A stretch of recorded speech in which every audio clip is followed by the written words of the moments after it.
When a baby takes its first breath, what happens? A baby takes in its own oxygen for the first time just seconds after birth.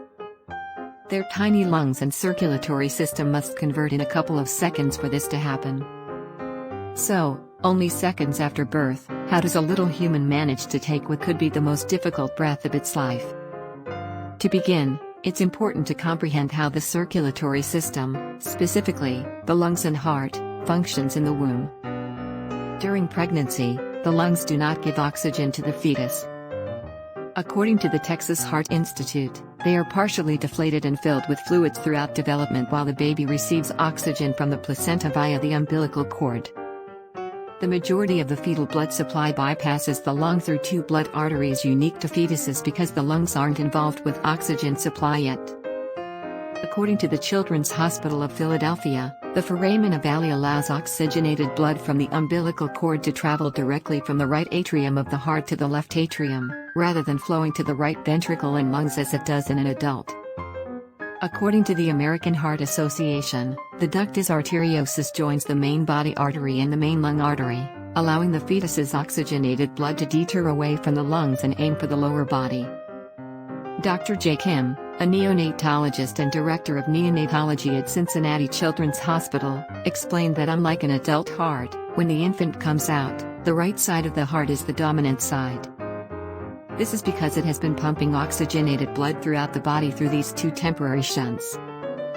The vascular system, on the other hand, changes after birth.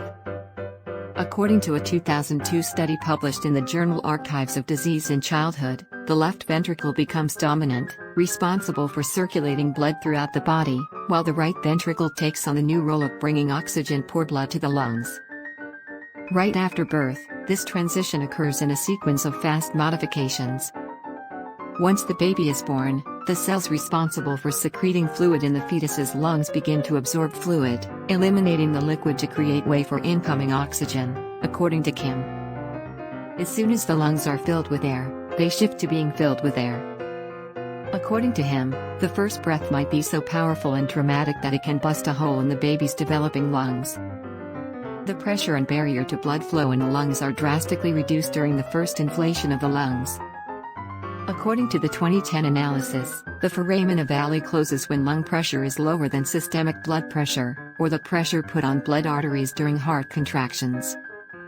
Deoxygenated blood begins to travel from the right atrium to the lower right ventricle, and ultimately to the lungs, because there is no channel between the right and left atria.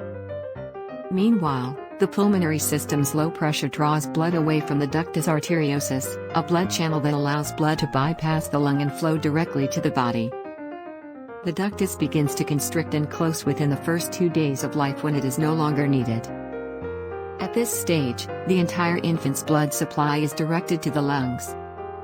For the first time, carbon dioxide-saturated blood is pumped into the alveolar capillaries, which are small blood vessels in the lungs. The alveoli, which are small air sacs in the lungs, exchange carbon dioxide in the blood for oxygen taken in by the newborn. According to Kim, a healthy baby born at term needs about 5 minutes to pink up and achieve a sense of normalcy. However, the change occurs in a single breath. Pink up, he explained. Please remember to leave a like, share and subscribe to this channel for more future videos. Thank you and good luck.